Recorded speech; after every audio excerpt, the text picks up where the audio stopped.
आपल्या देशामध्ये अनेक रूढी आणि परंपरा या पाळल्या जातात. असे बरेचसे गावं असतात, या गावातील रूढी आणि परंपरा या आगळ्या वेगळ्या असतात. याबद्दल आपल्याला जाणून घेण्याची उत्सुकताही असतेच. आज आम्ही तुम्हाला अशाच एका गावाविषयी सांगणार आहोत.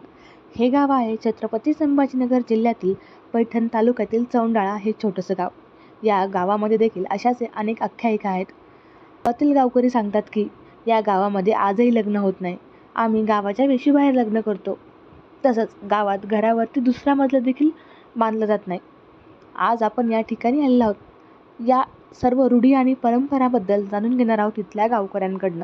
आख्यायिका जर असं म्हणलं, पण देवीचं आणि हे मंदिर 300 वर्षापासून आमच्या वंश परंपरेनं आमच्याकडे आलेलं आहे. देवीचा किस्सा म्हणजे पुरातन जे अगदी जुने म्हणजे 50, 60, 100 वर्षापासून जी कथा आलेली अशी लिखित कुठं नाही आहे, पण गावकऱ्याचे ते रीतिरिवाज आहेत. लोक म्हणतात की देवी कुमारिका आहे ही, पण असं काही पोथी पुराणात नाही. पण हे देवघर आहे एवढं निश्चित. पण ह्या गावकऱ्याच्या रीतिरिवाजाप्रमाणे ही कुमारिका देवी असल्यामुळं या गावात आजही लग्न लागत नाही असे गावकऱ्यांची एक धारणा आहे, मनोधारणा. गावाच्या शिवाच्या बाहेर लग्न लावतात. या गावात देवीला बाज वगैरे असती ना, सगळ्याच्याकडे देवीला बाज असती. ह्या गावाच्या फक्त एवढ्याच हद्दीमध्ये बाज वापरत नाही. बाकी पंचक्रोशीत वापरतात, पण ह्या गावात बाज वगैरे वापरत नाहीये. या गावाच्या बाजूला जे दगड पडलेत ते वैज्ञानिक दृष्ट्या असं सांगतात की यात इथं उल्कापात झाला असेल. पण एक लोकांची मनोधारणा, जुन्या लोकांची श्रद्धेच्या पोटी अशी आहे की हे लग्नाचं वराड आहे. देवीच्या लग्नाला इथं आलो होतो आणि देवीनं अशी काही त्यांना आट घातली की मला लग्न करायचं नाही, माझ्याशी बळजबरी करू नको म्हणून. आणि तरी एक दैत्य राजा बळजबरी लग्नाला आल्यामुळं वराडी आहेत ते सर्व पाषाण झालेत, अशी एक आख्यायिका लक्षात घ्या.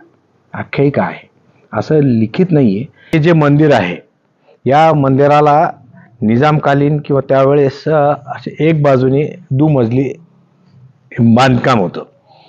आणि ह्या गावातील जे 100 वर्षापूर्वी, 50 वर्षापूर्वी वडीलधारी जे लोक होते त्यांचं आपल्या स्वतःच्या पिढीला सुद्धा असं सांगणं आहे की मंदिर दुमजली आहे आणि मंदिराच्या बरोबरीनं आपला पण 2 मजली करायचं किंवा 3 मजली करायचं असं बांधकाम इथं व्हायला नाही पाहिजे. देवताच्या वर आपली हे नाहीये अलायकी, ज्यामुळं या गावात आजही मोठमोठाले लोक आहेत, पण त्यांनी एक रीतिरिवाज पाळलेला आहे. त्यांच्या प्रत्येकाने आपल्या घराला असा काही कायदा किंवा ऍक्ट नियम नाहीये, पण रीतिरिवाजाप्रमाणे ते लोक अजून देवीवर भावना ठेवून, या देवघरावर भावना ठेवून ते कोणतेही दुमजली बांधकाम करत नाही. ही देवी तर स्थापन झाली म्हणजे आम्हाला काही कळत नाही. आता किती वर्षापूर्वीची काही सांगता येणार नाही आम्हाला. म्हणजे हजारो वर्षापूर्वीची काही शिवाजीराजाच्या काळातली म्हणते. लग्न होत नाही इथून. लग्न 1 किलोमीटरवर बाहेर जाऊन लावावं लागतं आम्हाला. बाकी सगळं कार्य गावामध्ये होतं.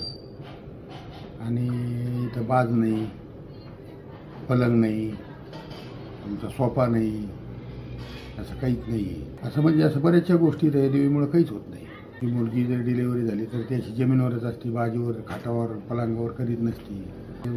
एका राक्षसांकडे कोण्या ऋषीनं पण मानला होता देवीसंग लग्न करायचा. तर पूर्ण मांडप दिला होता इथं. तर ते सगळं वराडाच्या शिळा होऊन पडलेल्या. जवळ इकडे वडजीकडे 4 किलोमीटर शिळा आहे, इकडे दयाळा बांबेरेपर्यंत 4 किलोमीटर आहे. इथं गावामध्ये बी बऱ्याच लांबपर्यंत आहेत, मोठमोठ्या शिळा आहेत, वराडाच्या शिळा होऊन पडलेल्या आहेत. मानलं होतं लग्न करायचं. देवीमुळं लग्न होत नाही त्याच्यामुळं. तर ते लग्नच झालं नाही देवीचं पण, तर त्याच्यामुळं मग ते सगळ्या वराडाच्या शिळा होऊन पडल्या. हे गावकरी गेल्या अनेक वर्षापासून या सर्व रूढी आणि परंपरा पाळत आलेले आहेत. या गावामध्ये दूरवरून लोक हे देवीचं दर्शन घेण्यासाठी देखील येत असतात, असं इथल्या गावकऱ्यांनी सांगितलंय. Apurva Talnikar, news 18 local, Chhatrapati Sambhajinagar.